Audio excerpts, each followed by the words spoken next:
For some strange reason, I have always had tremendous challenges with growing onions. Of course, there are some maintenance aspects required for onions.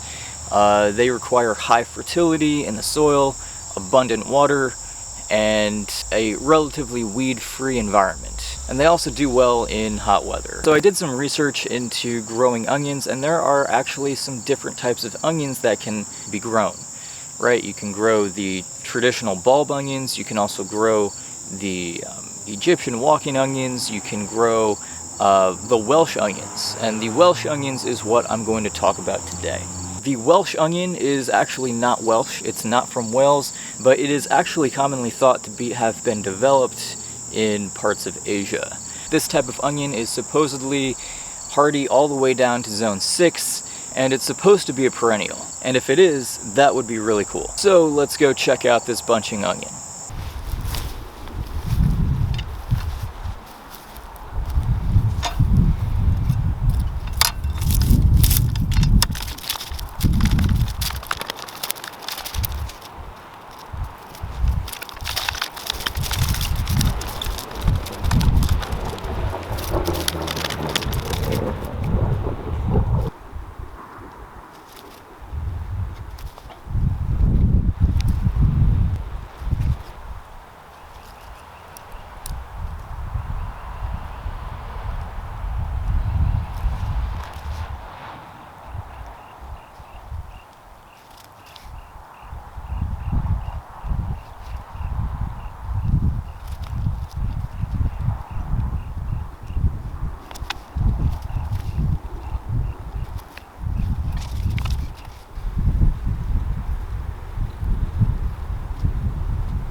Here we have the Welsh onion.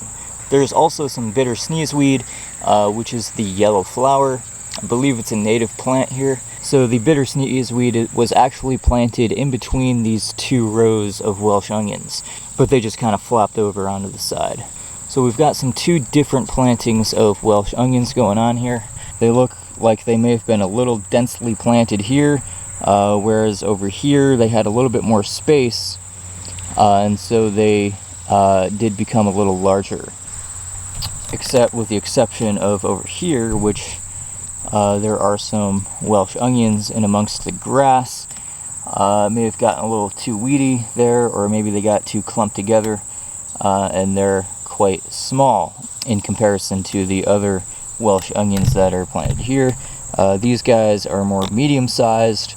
Everything could probably use a little bit more water. I almost wonder if some of these guys could have been harvested maybe like a week or two earlier.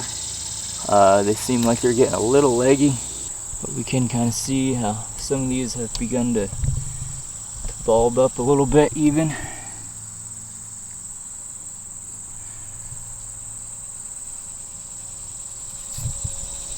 So what I may do in the wintertime is I will mulch this bed over and a little bit, just to kind of give it a little bit of protection from any frost or anything like that, so hopefully to give them the best possible chance of surviving the winter. Well, I just dug up one of these bunching onions and you missed it because I didn't hit record. But you can kind of see these look a lot like a spring onion. There's a worm there, and you could probably use them as such. Pretty good root structure. As I said, these are some of the. This is one of the smaller. This is one of the smaller ones. I figure most of the harvesting at this point, I'm probably just going to be thinning out.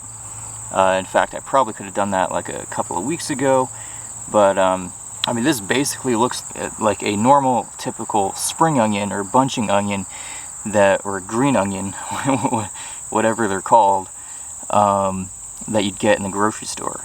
So I suspect that they can be used similarly. And if this crop is perennial and you can divide them and stuff, because I believe that they produce like multiple bulbs at the base, kind of like garlic does, and so you might be able to plant those out and divide them in each spring or something like that, or fall. I'm not super familiar with this particular species of onion, so there's a lot I don't know about it. But as I learn more, I will definitely make it a point to make more videos about what I come across. So really, I would like to see this onion be able to thrive in my garden setup as a green onion or a scallion type of onion, since I do tend to use a lot of those in cooking and soups and salads and things of that nature. I hope you enjoyed this video on the Welsh onion, or the Japanese bunching onion as it is often called. So thank you so much for checking out this video, and I look forward to seeing you in a future video. Take care.